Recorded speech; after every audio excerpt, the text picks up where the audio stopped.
Hey everybody, I'm Bailey Leisure, and I'm back on my channel after a month hiatus. I have these two guests with me, Durgish, that you've seen on my regular season preview videos, and Sam Kim, who's joining me for the very first time. So thanks guys for joining me. No problem. So to start off what I thought on the regular season, I'm going to talk about the surprise teams that I thought were the most surprising teams in the NFL this year. The first team I'm going to talk about, not in any specific order, but the Dallas Cowboys. I think it was really surprising that they made the playoffs this year. And the question, do you take it more that they made the playoffs because of how wild the NFC East went, or would you give them overall credit on how well they did? That's a tough one. I mean, I think it's a little bit of both because the Amari Cooper trade was really helpful. It definitely helped. He definitely won a couple of games. Yeah, especially that Eagles game. Yeah. That was the big game for him. That game over. Yeah, it was really surprising. And I think Dallas, I think they benefit. It's a little bit of both. But I think it really just surprised me how much this Eagles regressed. I mean, being the Super Bowl champions, especially for the team like the Eagles who chased a Super Bowl victory for so many years. Do you think that was the reason they regressed this year was because they kind of lost that hunger? It's kind of like the Chicago Cubs in a way. A team that had a long championship drought, and when they won it, kind of the idea of chasing it again, it didn't have that added pressure, but you didn't have exactly that fire to win a championship. Do you think that possibly was a factor of them knowing that now that we have a Super Bowl victory, we don't have to work as hard? I think so. I mean, the thing is, they lost a couple of close games. It's not like they got blown out. I think. Yeah. The thing is, you also have to point out the injuries. This team was really injured quite a bit. Eagles. But at the same time, Dallas. This should have been a playoff team a year ago, coming off that 13-3 season, but they weren't. They just collapsed at the end of the year. But that just didn't happen, and it really surprised me considering the fact that the Cooper trade definitely helped their receiving core out. The fact that they cut Des Bryant, Jason Witten retired, I just didn't have a lot of confidence because of that receiving core. But Dak Prescott, he definitely bounced back, and Ezekiel Elliott, the fact that he was here, he didn't have to deal with that suspension BS. They were able to have kind of a drama-free season in the regular season. What's your thoughts on it, Sam? Well, I don't know about you guys, but if you see the Cowboys for the first 4 to 5 games, you can see that Dak is throwing the ball way too much since they have Ezekiel Elliott. And then when you see the last couple of games, you can see that whenever Ezekiel Elliott has at least 200 rushing yards or at least 200 rushing yards, they usually that ends up allowing Dak to not to have so much pressure. And then because of Amari Cooper, he could throw those deep balls and have a receiver go to the touchdown. So I guess by the Cowboys and Jason Garrett changing their strategy and relying on the run game more than the passing game, I think that's what really helped them and pretty much become. The next team we're going to talk about, the Houston Texans. I gotta say, I expected them to do very well this year, but after that 0-3 start, there was a little bit of doubt I had.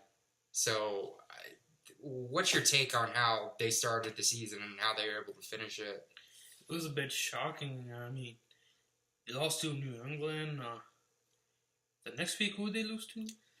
I know one of the other losses went to the Giants. Yeah, they definitely did not start well, and I was just thinking, man, I really hope the Deshaun Watson injury didn't turn him into an RG3. But, fortunately, the big thing I had with the Texans was stay healthy, and which they've been able to do. Oh, yeah. Dude. Defensively, I think they've done a lot better. Getting J.J. Watts back. Having Tyrann Mathieu probably been good for them, but it really hasn't. I don't think it's really changed their defense that much. And it's not like, it's not like he's hurting the defense, but he's not.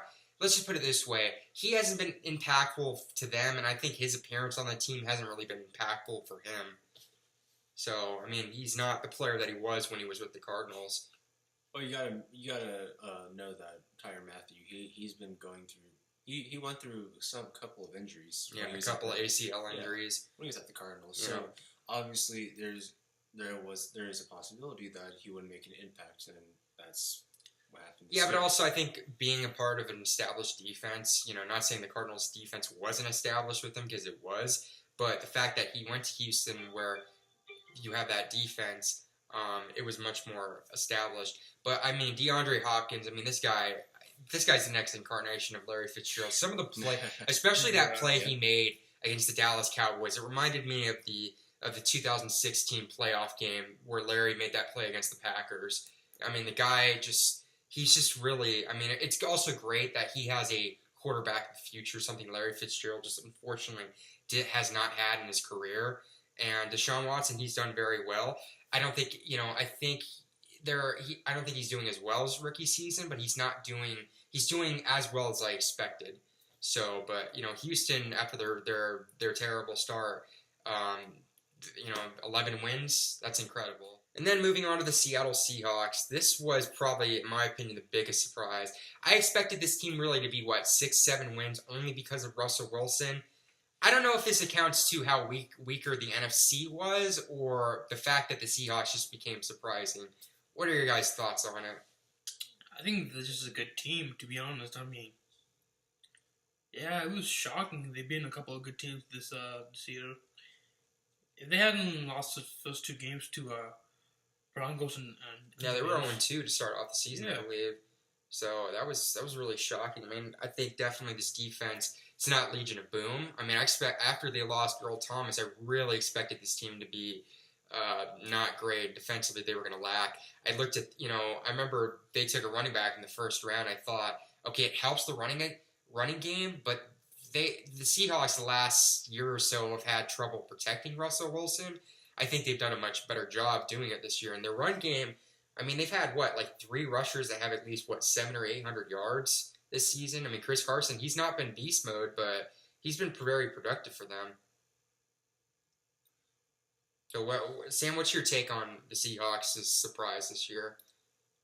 Just the fact that you can say that a lot of people jumped off the bandwagon a couple of years ago. I mean, they're known for their bandwagon fan base. So nobody expected them to be a playoff team. I think that's what helped them out in hindsight was the fact that they just didn't have many expectations, and it's helped them out. Moving on to the next team, the Baltimore Ravens. This was a team that made a quarterback change. I did not expect Lamar Jackson to start at all this season, but he started, and in a way, he helped this team out. But the big thing the Ravens did, which it was pretty good for them last year. Not good enough, obviously, because they missed the playoffs. But that defense, man, oof. They are. Every expert is saying they have the most dangerous defense in the NFL going into the playoffs this year. I mean, the Ravens. I mean, it was really a surprise to me. What are your guys' thoughts on it? I think it's shocking the success Lamar Jackson has. I didn't expect it, to be honest. I didn't expect him to be this good. I mean, he's been such a good runner, and he's made some passes to win the games, but. Yeah, I mean, all these rookie quarterbacks, I mean, people made their comparisons when they've had success. I mean, the one guy that comes into my mind when I think of Lamar Jackson is Michael Vick. The fact that the early Michael Vick days when he was with the Falcons dogfighting days.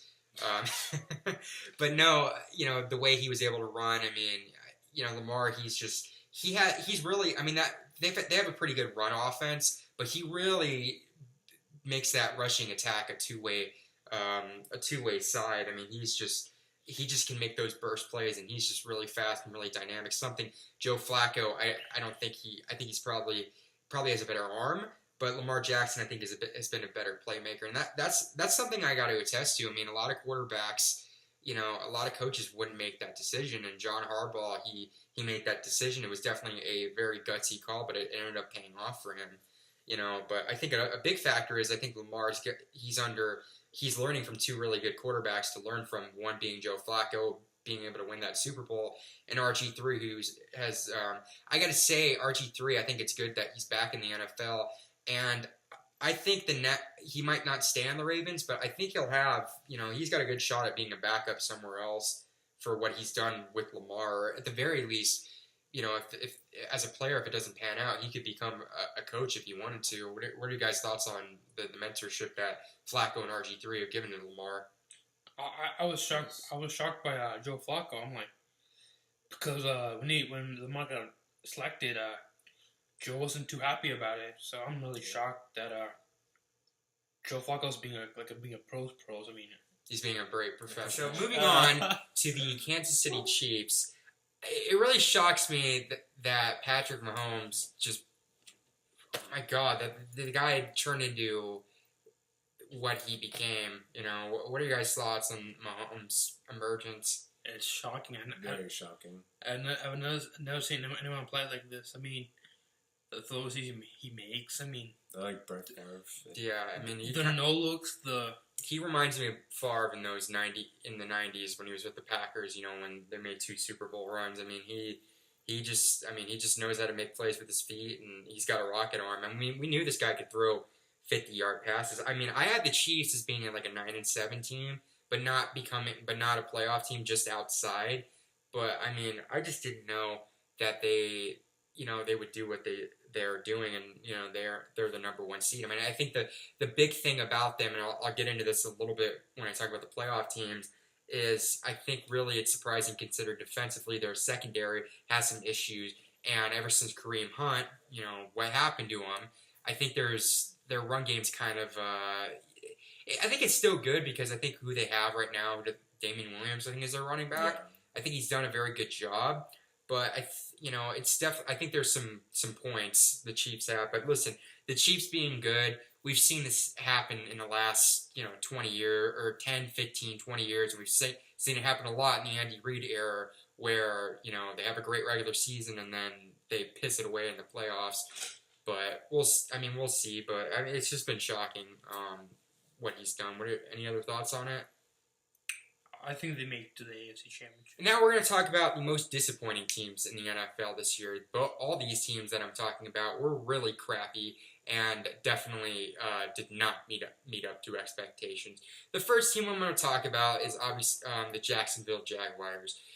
I had this team represent. They're the Raiders of this year. In 2016 or 17, I thought the Raiders were a dark horse to be a Super Bowl contender, and then they fell off. The Jaguars, I had them be the Super Bowl contenders there, and they fell off. What happened to them? I'll just say quarterback. Blake Bortles just. Blake Bortles. I mean, the guy had a good playoff. Those 2 playoff games he had in the AFC Championship game and the divisional round. I mean, he was going toe to toe with 2 Hall of Fame quarterbacks, and I thought that's going to give him really great confidence. They gave him a nice extension, and now the Jaguars are. I mean. Their offense looked, the receiving core wasn't great. He regressed incredibly where they decided to bench him. Leonard Fournette, the whole drama there, and as reports today, it looks like they're going to try to avoid the rest of his rookie contract and release him. I mean, I expected, even with all those struggles, that defense to carry them, and they just weren't able to do that. And it just surprises me, especially with that defense, all the sacks they got last year, having a good secondary and having possibly the best cornerback in the NFL and Jalen Ramsey, and it looks like that team could potentially be headed for, a rebuild again. What are you guys' thoughts on that? It was pretty disappointing on the defensive side, especially when during the preseason, Jalen Ramsey called out all those quarterbacks, and he just unfortunately did not back it up. He wanted to be Richard Sherman, but unfortunately, that just was not the case this year. Next team I'm going to talk about is the Green Bay Packers. I mean, you would have thought this year with a healthy Aaron Rodgers, they would, get back to being a playoff team. Unfortunately, that just was not the case. They just regressed. Mike McCarthy really showed his flaws. I don't know, what happened there. And obviously McCarthy, it was really weird that they decided to fire him after losing to the Arizona Cardinals. Usually teams make coaching changes at the end of the season. They just decided not to. What happened there? And have the Packers really, is that the problem with the team? They put all their eggs in one basket, being Aaron Rodgers, but unfortunately have just not put, a team around him, or just do you think Aaron Rodgers just regressed incredibly this year? I think Aaron Rodgers has, regressed some bit. I don't know what happened. He's been missing, throws that he would usually make. I just have no idea what's happening. I mean, his stats used to be good. I mean, I'm not gonna lie, his stats are good this season, but his overall play has not been good. I mean, even the numbers back it up. I see him play live, and he has not been that good. I just don't know what happened to him. I mean, maybe he thinks too much of himself. I don't know. Maybe carrying the Packers has taken a little bit of toll on him, and what's your takes on it, Sam? Well, I mean, there's two. I say there's two main reasons why they have been regressing a lot this year. One is because of his contract that he made. Having that extension, the highest paid quarterback in NFL history. Yeah, having that highest player in NFL history too. Yeah. Plus, because of that huge contract, you're missing out on getting key players to protect him, getting good skills positions, helping him on the defensive side as well. Yeah. Yeah. Another thing is it's just that Green Bay. It's a lot of NFL players, they don't really like to play in Green Bay. Obviously the weather and just the town around them. I mean, it's not really. If you nothing against people that live in Green Bay, but I think it's playing in that cold weather and just having that element. Unfortunately, players are not going to do. I mean, look at a player like Jimmy Graham who came to them. He's played in Seattle and he's played in New Orleans. I mean, not exactly the coldest cities and the fact that one is a dome and the other is Seattle, which is can be cold at times, but it's not Green Bay. Plus obviously the environment being around. Yeah. I think the other big and this is kind of an underrated factor people talk about. Now, Jordy Nelson was not that good with the Packers this year, but you got to admit that was that left a little bit of an effect on him. It's kind of like I think if kind of the effect that. Let's look at, I guess, an example. I mean, let's say Tom Brady being without Rob Gronkowski, or I don't know. Like, what's an example? Le'Veon Bell with Steelers. Without this, I mean, Steelers. That's a good example. I mean, not only Jordan Calais Campbell with the Cardinals, to be honest. Yeah, just that dynamic of a player. I mean, I'm talking more about quarterbacks, and when they lose a long time receiver. I mean, Jason Witten. Who? Randy Moss. I mean, with Brady. With a couple, yeah. I think that left a big effect. I mean, those guys have been so together for their entire career. I think that just definitely left a tremendous impact on Aaron Rodgers. Not a tremendous, but it left an impact on him. Now the Carolina Panthers. This I think is going to go down as one of the biggest collapse in recent NFL history. Seriously, this team went from 6-2, a dark horse team, to possibly be in the Super Bowl. They lost to the Pittsburgh Steelers in blowout fashion, and they never recovered from that. How did that happen? Like, just how? It's hard to say though, because you can make a lot of arguments, but there's not one clear thing. I'll say this though: they brought before the season, they brought a new offensive coordinator for Cam Newton. So that they can help Cam Newton get back to MVP status. Mm-hmm. The problem is that there's he's been on and off throughout the whole season. To be honest, some days he'll be good, some days he'll be bad. And in all honesty, with all the pieces around him and all the wide receivers and running backs, there's no excuse for him not to play at a good level. Yeah, I mean they've had. Offensively, they've had the skill level and the talent to be a good team. I mean, I don't know if, Cam Newton's still recovering from that Super Bowl loss a couple years ago when they, probably should have won that year. I mean, you think about it, Christian McCaffrey, that guy had an incredible season, and you would have thought, okay, this is really going to help him out. It's going to take the pressure off Cam Newton in the run game, but just, I don't know what happened. They lost. I mean, Steve Wilkes was their defensive coordinator, and they lost him as he became a head coach this year. And unfortunately, he got fired. I'll talk about that in a minute. But I mean, the fact that they went from when you start 6-2, you don't really. I mean, you don't have to do too much more. You just have to stay on par that you're on. But they just, unfortunately, I mean, they were losing to teams they should have beaten, like the Seahawks at home, or losing to the Detroit Lions on the road. I mean, they are in a tough division. But when you're losing to teams like Atlanta. They lost to Tampa Bay. I mean, they just couldn't do anything right afterwards. So it was a collapse for them. I mean, I think they have the talent and the ability to recover from this. Obviously, they're going to keep Ron Rivera, but I mean, do you think he should have been on the hot seat this year? I mean, I think he should have been fired. To be honest, I mean, Really, fired? I think he should have been. I mean, you can't let your team 6-2. Come on, like you can't.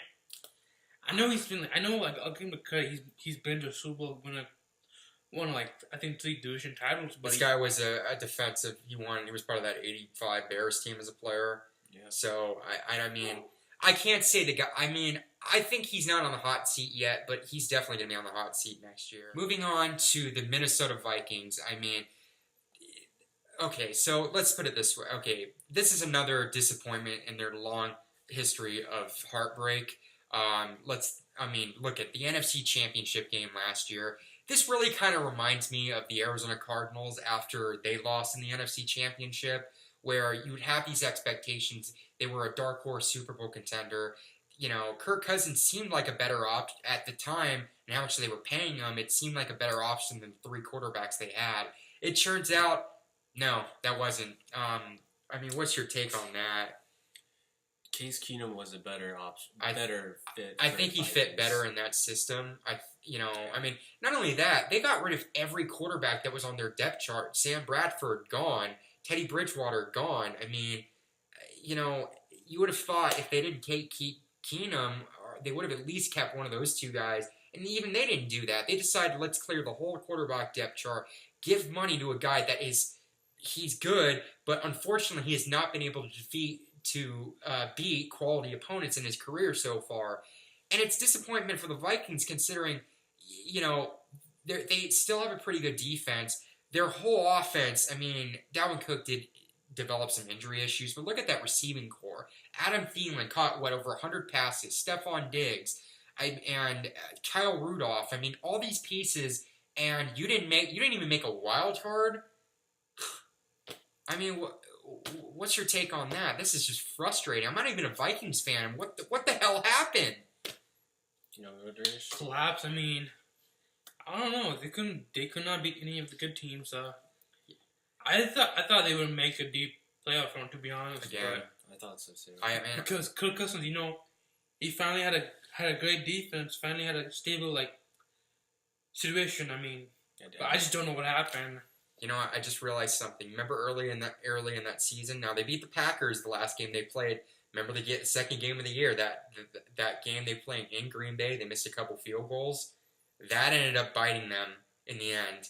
That tie.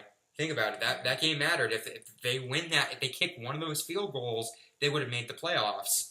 That's true. They changed kickers, but even changing Dan Bailey, I mean, that still didn't matter because Kirk Cousins just couldn't beat quality opponents. And they also lost to Buffalo too. Yeah. In the home stadium. I mean. Yeah, they were just inconsistent. And now we're going to talk about the 5th team. I'm going to talk about the Pittsburgh Steelers. What happened? What was that? Oh man, I don't know. The drama, the inconsistent. First, the beginning of the start of the season, they looked inconsistent. They then went on that 5-6 game winning streak, and then they lost 3 in a row. What was that? Not having a running. I think not having Le'Veon Bell and the drama there. Surprisingly, the defense was more competent than I thought it was. James Conner had a couple good games. Juju Smith-Schuster looks like one of the next big receivers in the game. You think with all that talent, at least they would win the division, especially considering Baltimore had a rookie quarterback in that started or eventually started. The Bengals were the Bengals, and the Browns were coming off an 0-16 season. What happened? They just lost key.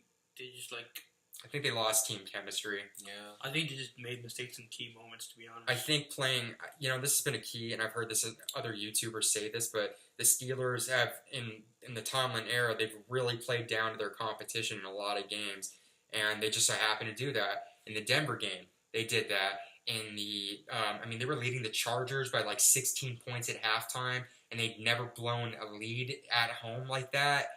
To do that. And then they lost to the Oakland Raiders. How? That's embarrassing.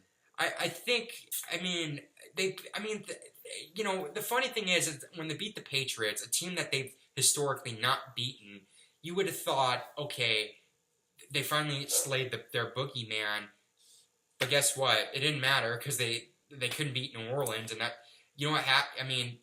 The worst thing that they did going into the last week of the season was the fact that they took their destiny and they put it into the hands of another team, and you had to put it into the Browns' hands. I'll say this: Mike Tomlin should be in the hot seat, in my opinion, because of that amount of talent.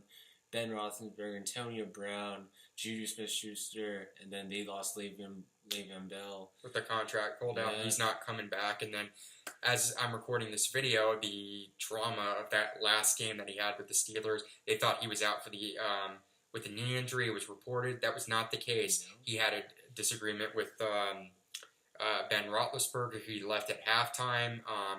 What?